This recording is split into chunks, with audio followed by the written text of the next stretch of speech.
Hello and welcome to a Terrace Extra, coming to you through YouTube exclusively, and I imagine to our wonderful Patreon subscribers.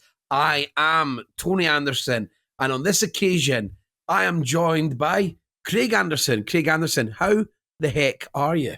Well, we are recording this at the end of a long day of work, so fine, happy that my working day is finished. Usually I'm recording podcasts during my working day rather than at the end of it, so it's a bit of a change there. But yeah, looking forward to having a nice chat about this topic and then going home, having my dinner and probably watching Champions League and Bake Off in tandem. In tandem, right, okay. One on the laptop, one on the telly. I went for, so obviously it's about 5-ish. I started work at about 8 this morning, so I finished about 4. So I've actually snuck in a little nap between sort of 10 past 4 and 20 to 5 with Tipping Point on in the background. Oh, yeah. So dreaming of little coins hitting the rings. It's very relaxing, I suppose. It's actually, I do. I don't mind a nap if I fit work early and put that on. That normally works out well for me. So yeah, much the same. Ready for dinner, ready for an evening. We'll watch a bit of Celtic in the Champions League. This is going to be a good laugh when this comes out in 3 weeks. The way the Champions League is now, any given day there is probably a Champions League game on. So well, exactly. And this time, so Celtic will be in Germany playing Dortmund, and they will be allowed to drink alcohol. Craig Anderson, in the stands, just at their seat, willy-nilly, trusted like fully grown adults to do so. And last week, the mention of it seemed to got everyone a bit excited that the SNP were giving serious consideration to lifting the alcohol ban. Ian Gray, the health secretary, said that he would. And he was sort of pushed by sort of SNP MSP George Adam in terms of the question what it was. Since then, there's been a bit of a rowing back, and they just basically said if anyone wants to ask them, they're happy to listen. But we plan to do this anyway, so we're going to do it. Firstly, Craig, what were your feelings when you heard this topic rear its head once again? I think first of all, on the topic, I would imagine most people would agree, could be wrong, that it's a long overdue discussion to have. We're not having that discussion as it turns out, but it would have been a long overdue discussion to have. It's not that I don't understand some of the reasons why people are a bit averse to it, but at the same time, it is like I'm very much against, in general, like two-tier laws. It's like why would you have a law which prevents something from happening only at one very specific type of activity, where you would have stuff like I think it was when Glasgow Warriors played at Firhill. It was like Glasgow Warriors playing Firhill on a Friday night, they can serve booze, but then in the same stadium the next afternoon they can't. And it's like it either has to be the same. Like, there is no reason that there shouldn't be any football specific laws unless they are explicitly about how football should be managed or governed. Yeah. It shouldn't be like, oh yeah, well, this is allowed at concerts and rugby and every other thing, but specifically if you are going to a football match, that's not allowed. That's like, if you have a sense of fairness, I think it's just unfair. Yeah, there's sort of like something that I've always sort of banged on about that I leave close to my heart is obviously how football fans, I feel, are vilified. I'm not pretending, like, by society in general in Scotland, I feel that they're treated with suspicion at all times. I'm not naive, man. I go a lot. I go away to games. I've been abroad. I go to East Road. I know shit happens. I know people are kids and that are badly behaved. I know sometimes it's bad. But the idea that it's a cultural thing amongst football fans, it's just nonsense. It's just that football fans travel in huge numbers every single week. So obviously within that, there's going to be people misbehaving or kids sort of coming of age and doing the naughty things that kids do. But that's something I feel that we not have to accept, and we should always look to try and improve things. But at the same time, it's like people bang on about things like economy and stuff. I mean, Scottish football fans do so much for so many areas of the country, non-stop, travelling round. There's pubs, there's like bakeries, there's restaurants, there's markets, there's football stadiums that are essentially funded by trains, that are essentially funded by the fact that we all want to go and watch the game that is sort of the biggest game in the country. And I think sometimes there's never a nod to that. There's never a nod to like how important that is culturally and economically to Scotland. And it's always looked upon as almost like we're a hindrance. And I think when you match up, that doesn't lie. And I think the alcohol in grounds is probably the easiest one to call on about how football fans, yeah, as you said, are just treated unfairly and with suspicion at all times. And frankly, I don't really see the argument of what major difference selling some piss water would make at the grounds, apart from huge financial deals for the clubs, really. Yeah, and I think it's that aspect of like, I am a grown adult with a child, and yet the ban is in place because of something that happened before I was born, and before you were born as well. Was it 81, wasn't it, or something like that? 1980, I think it was, yeah. 80, yeah. We're not far off that being 50 years ago. Like we're coming up on that, and the world has changed a lot. Like absolutely, you can see it. Like hooliganism in Scottish football was rife in the 80s. And the way people drank alcohol at games in the 80s was literally taking carryouts. Like that Scottish Cup final, people were taking carryouts into the Scottish Cup final. That's obviously not ever going to be the scenario that we come into now anyway. So it's a completely different situation. It's a different culture. Like, yeah, there are absolutely the unsavoury people at the football, and it probably has taken a wee bit of a resurgence recently. But they're the type of people who go to football are not really there mostly to cause trouble. It's like a small group of people, and it's people from all sorts of society. It's people from all walks of society. It's not this. I think it's this aspect. Football in Scotland is not a working class sport. Football in Scotland is just the sport. The sport, unhealthily so. Like there's not really actually much room for other sports to breathe in this country because football is so all dominant. And it's like, that's not in itself a good thing. It's a good thing for football in a sense because it brings all the money into the sport and all that. But that's what makes this so it's interesting because like people can call it like classism and stuff, but it's like, well, it's not really, because I think that maybe leads you in quite nicely to something you mentioned about two-tier laws, but we actually have them in football grounds as it is, because obviously in all our hospitality suites, people are allowed to drink sort of right up until kick-off and right after kick-off. And I'm going to... And at half-time, maybe? I can't remember. But I mean, because I think there's rules that you aren't allowed to be in a view of the pitch while a match is on and drinking alcohol. But as far as I'm aware, Hibs have actually done a workaround on that with the brand new behind the goals bar, which is like it's a members bar again, but they've got blackout blinds. So at half time, I think they're able to black out the pitch. So that's their workaround for selling alcohol at half time. So if you're in that bar or you've paid for the behind the goals experience that they're offering at the moment, you can go back in and have a pint at half time. So there's been a workaround on that. But then again, you're talking about two-tier law. People who go to hospitality or can afford hospitality are given that. And obviously I've done hospitality. This isn't a criticism of people who do any of these things. I mean, I love it. I mean, we do it with the podcast as our like sort of get-togethers every year. So like, I think it's a brilliant part of football, and it's certainly like the lifeblood of lower league football, especially. Of a great way of them making money. But it does seem bizarre that we do have people that are allowed to drink in the ground, and then there's just other people that just aren't. And this is again the argument again. What's actually doing? What are you stopping?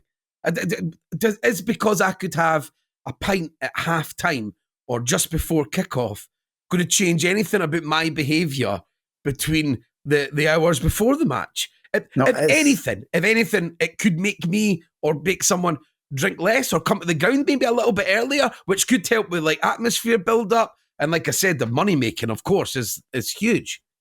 Yeah, and I think that's it. It's like this would be a valid argument if people were sitting down and saying, you know, but right, like, so I mean, don't get us wrong. I don't think we can be in any doubt that Scotland, you'll know more than me, like in terms of the work that you do, Tony. Like people in Scotland, the country has a massive problem with alcohol in terms of like addiction and all the rest of it, and the impact it has on society.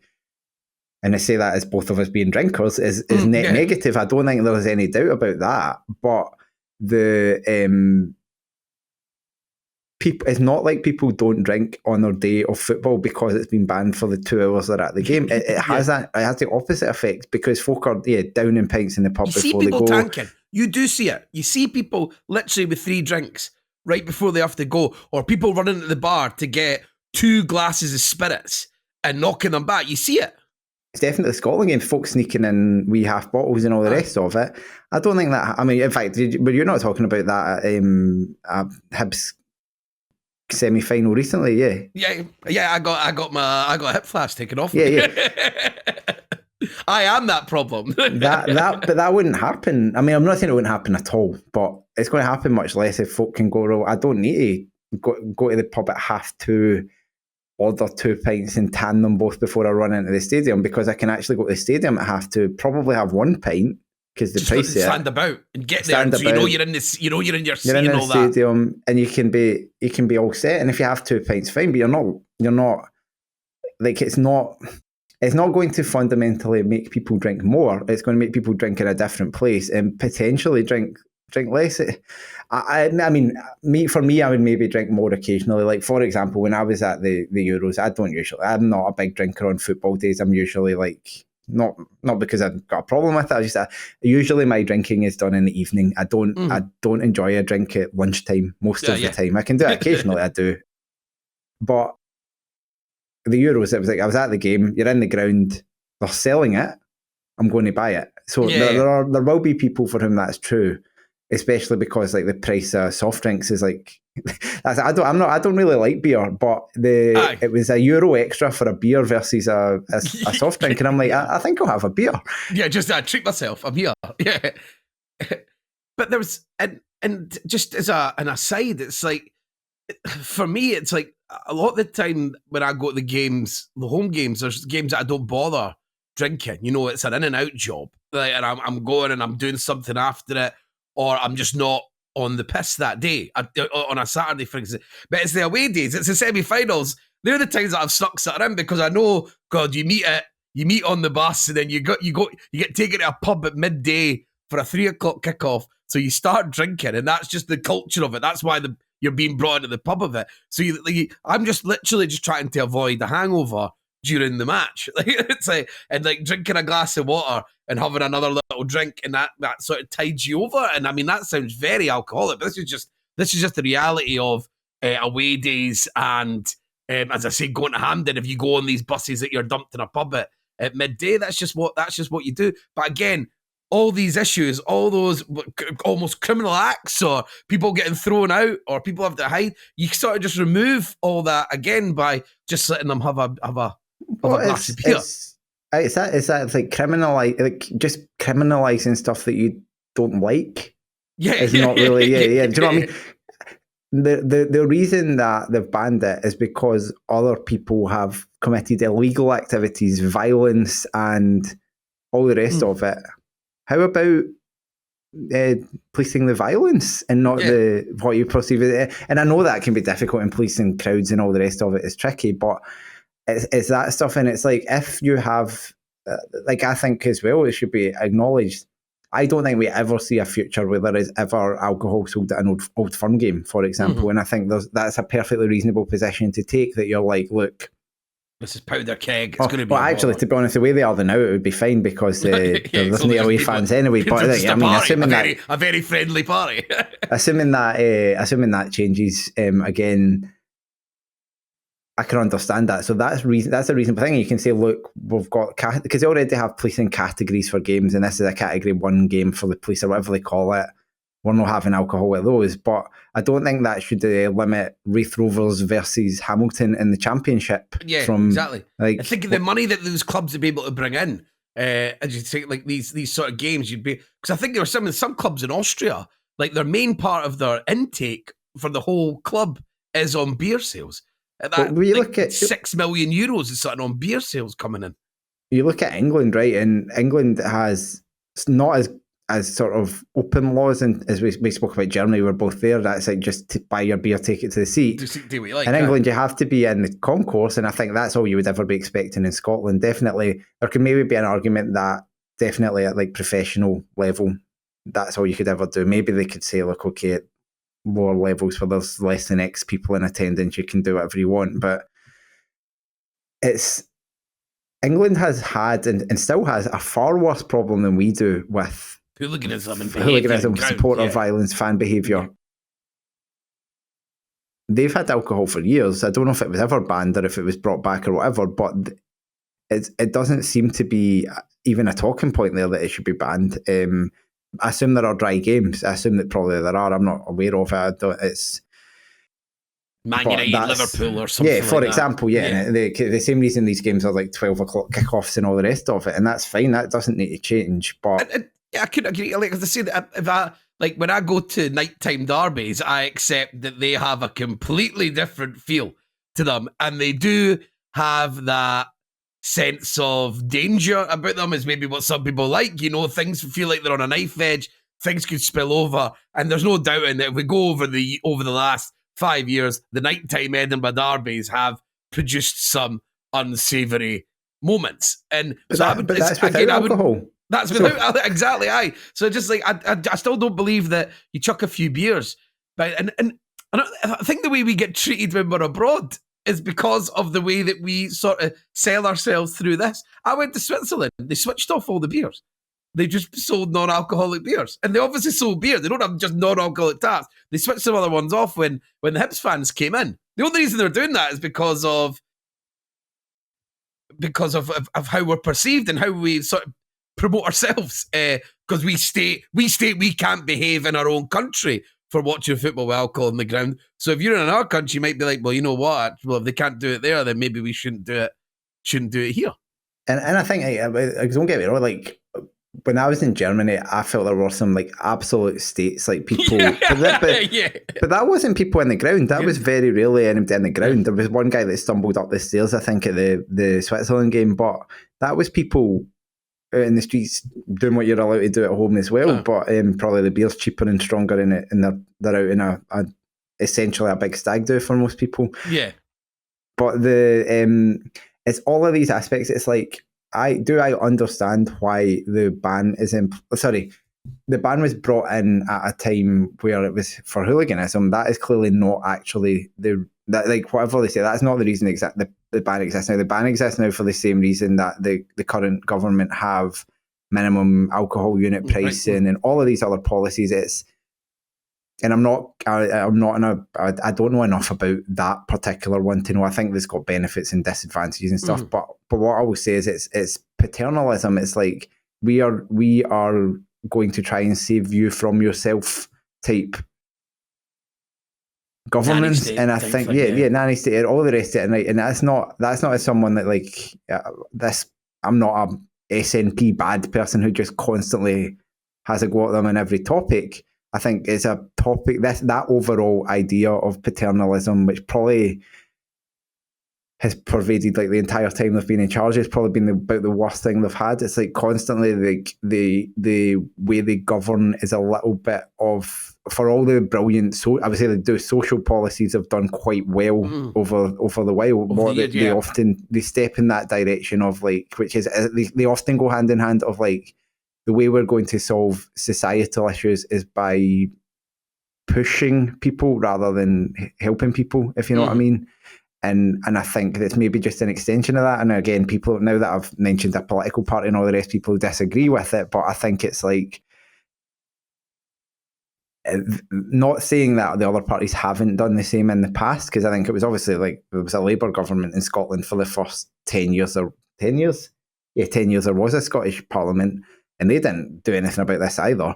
But I think it's something that should have been addressed a while ago. Is like, you can't just change society by banning things. You have to be constructive.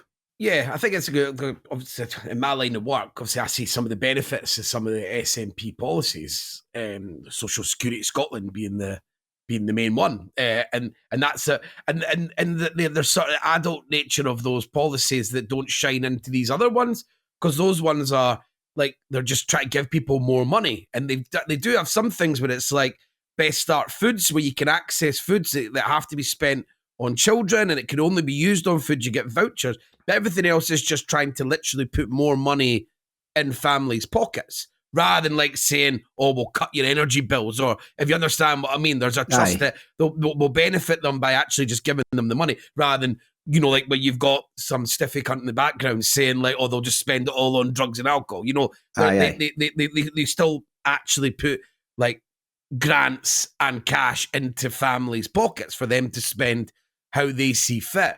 But as you're saying in some other things, it is just, no, you can't, and which is very different. And it's not. It can't possibly be evidence-based policy. It can't possibly be, because they've not commissioned studies. They've not got. And for a party that I think predominantly tries to rule on evidence, I would say the Scottish government, maybe I'm wrong on this, my perception of the Scottish government is that they make many more evidence-based decisions than down south, where a lot of it is. Not saying there are not ideologically driven policies. I mean, anything that's kind of independence related generally will be up here. Yeah. It's like, it's that aspect as well. It's like, but on some of these things, it's like the red lines are just like, we're not only. Like, it's very different as well from saying, right, we'll have a big discussion of this, and then they commission a report, and then it comes out from the report, they're like, look, here's the benefits and here's the downside. We've decided to keep it in because, I'm not saying that would be the right thing to do, but it would be a better situation to be in than just like... No, you can't even talk about it. You're an idiot. It's too silly. Because I mean, in terms of like some of the cons, I can understand that you just don't want to create an environment where there's alcohol. Like, you don't want to create a pub environment. You want it to be a family game, and you want to encourage families to come along, and people encouraged to bring their kids along. And those are arguments I can understand. And then there's elements of, well, again, then we can have, which is something I've always been a big advocate of, is like, well, just you cut the ground up. Like, you have areas of the ground for different types of people who want to go and watch football, because like, these singing sections aren't for everyone, but most people want them there, and most people like to be able to see the atmosphere looking brilliant. You know, everyone goes abroad, and they might not be in the yellow wall in Dortmund, but they like to sit, and they'll come back and comment on what they've seen. You know, so they pick that ground because they want to see that bit. And that's always what I think. I'm getting older. I don't know if I can. I don't. There's a new standing section built in Road. I didn't move my season ticket. You know, I didn't want to stand where all the bairns going wild. I mean, I'm just too old. I'll just feel completely out of place. But it doesn't mean that I'm not for the area being built, and seeing if that can build a good culture up and build a better atmosphere over the years. You know, so, and it's the same. We could have family sections of the ground where, you know, we don't have people drinking in them. You know, these are things, again, when you have these adult conversations and you weigh up the pros and cons and what you want to have and why you want to have it. But I think the main thing is, people I also just don't like being told. I'm not even, as I said, some games I couldn't. Drinking is the furthest thing from my bloody mind. It's that thing like you and I, Tony, are valuable members of society who do normal. Well, you know what I mean. We're the normal person, the man on the street that you would bump into, and then does do interesting jobs, and we are not like.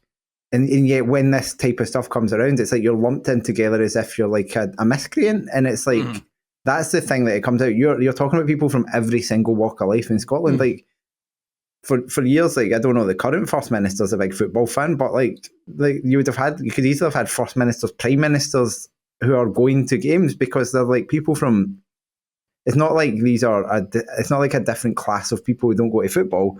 And yet you somehow you're being told you are not to be trusted, you by association with a sport that is the most globally popular sport, like everywhere. that is as I say, it's probably Scotland's religion more than any actual religion at this point. Absolutely, yeah. There's no doubt. It's like the one thing. It's probably the biggest unifying factor between people in this country. Probably the only thing that keeps a lot of religion alive in this country. Yeah, that's true. But like, do you know what I mean? And yeah, it's like you are one of the however many million people go every week or whatever it is. You know, the stats that we're really proud of every season. It's like, you know, 1 or 2% of the whole country is at a game, and many more of those will be watching a game. It's like so big, and that you're being told now you're not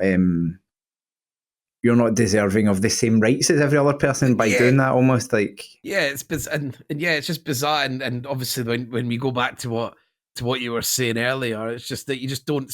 We as you say, we have an alcohol problem in Scotland, and again, it's a lot of the issues in Scotland aren't about how much everyone drinks. It's we've got a lot more problem drinkers, if you understand what I mean, and we have a lot more alcohol and drugs deaths. So I mean, I think a lot of the stats don't back up the fact that we drink more than other countries, for example, like Germany or Austria or places like that. But just that we have a lot of problem drinkers. And I don't believe we're a deeply unhealthy country like, in every measure. Like, and that's what I do in my job, and like understanding why it is there's so many factors at play that it's like baffling to people sometimes quite how it ends up that way. But yeah, it's more than that. But I think the other thing is like in terms of like the big counter argument you hear is like, oh well, how come you can't, like, oh, there's nobody should be able to go 2 hours without having a drink, and it's like, well, no, most people can easily go 2 hours without. If someone told me, if someone told me you are never going to drink alcohol in the rest of your life, I wouldn't be for it, but I would probably be able to do that. It doesn't mean chucking myself off the bridge, but it doesn't mean I'm going to. It doesn't mean that I don't want to have a drink. You could say, well, fancy a beer like you went in Germany. I fancied a beer, so I went and got one. Have one. I don't normally. You could easily say, well, you can't go 2 hours without eating, so why not sell no unhealthy food in the ground? Actually, most people can go 2 hours without a toilet. Let's have less toilets. Do you know what I mean? It's like how far do you want to stretch? That's not an argument. Yeah. It's not an argument. It's like. People, like, you don't close supermarkets for 2 hours in the middle of the day and say, well, you can't go 2 hours without buying stuff. It's like there's no fact that's just like a soundbite. That's the attitude that annoys me more than like more than folks saying, look, I think the country's got a problem with alcohol. I think it would be helpful to have a space where people can't have it and don't want to promote it in the game. Fine, whatever. Like, I don't agree, but that's a valid point for people to have. But yeah, I think if we want to wrap up with like what is the outcome here, I think the outcome here is that the best chance we probably have of this going away is this upcoming election, because I think it's probably, it definitely is the first Scottish election in my lifetime of voting. I was talking to this about somebody earlier, like 2007 is when the SNP, I think, won their first election. It was the first, I wasn't even able to vote then. This is the first election where it's not clear that they'll win. So they actually may have to be populist in their policies. And that may extend to Labour as well, where the other ones are realistically. If either of those parties makes that a policy point, the other one will probably follow. There's got to be a, because I mean, football fans are a substantial voter block. So like there has to be and people who like drinking beer are probably quite a large voting block. So like if that becomes, that is probably the most likely way it comes in, and that probably what happens is, rather than saying we'll make it legal, it's like, we're going to have a commission or whatever they call it, a report. A discussion. And maybe nothing comes out of it, but maybe this is the time when that conversation could be forced. Yeah. But yeah, in conclusion, I just don't think that our alcohol issues and problems are going to be changed whatsoever if a few people have a pint at a football match during the day. No. Because everyone just goes and has a pint after it and before it anyway. So really, what difference does it make? It's like drinking on it's like drinking on the train, isn't it? It's the same argument. There's more of an argument for the train, I would guess, because other people are forced to be in proximity with you. And you're going to the football, it's a different environment. Like, because on the train, it's like, I'm just trying to get from A to B, man. I don't need. Not that I agree again, but Again, carriages, you could do different things, put on more trains, allow for more types of things. You could put all us people onto those trains. Us people again. No, but you can easily have like this is a non-drinking carriage, like that's and the thing is, most of the time, even as a guy who likes to go out, most of the time I'd pick there. It'd only be when I'm going to away games is the only time, or if I was going to a gig, that was the only times that I would ever want to not sit there. If I'm just going to work, I'm in there every single day. So, and that's it. It's just all this. It's like, rather than bothering to spend any time working on solutions that are like a bit broader, it's just like, just ban it. Yeah, fuck that. Can't be honest. And then moan about how there's no money and the economy struggling, even though we don't try and create things. If ScotRail trains brought back their wee trolleys, surely they would make a wee bit of money selling. Yeah, we could put on an extra fucking train. Aye. But Craig, thank you very much. It's a discussion that has gone on for as long as time, and hopefully you're right, we can eventually have the adult discussion to at least maybe put it to bed for a decade. If some report gets commissioned and there's loads of evidence and it says, look, we think that this will have these negative impacts on Scottish society, and we've used evidence from all these other countries, and here's all this, and here's all this, at least there's a report and a evidence rather than just like, nah, don't fancy it. Right, Craig, thanks very much. Thanks everyone for watching on YouTube. Please hit the subscribe button. I feel quite cool when I say that. I feel like a proper podcaster, because that's what you always see when they come up on your little adverts. Not that I listen or watch any of those stuff, just they always say it. So please hit subscribe. It has a huge impact on us, so we'd really, really appreciate it. Thanks again to our Patreon subscribers. If you'd like to continue to hear more from us and join the Patreon, we've got £2, £5 and £7 tiers. You get tennispodcast.net/Patreon. Thank you very much for watching. Goodbye.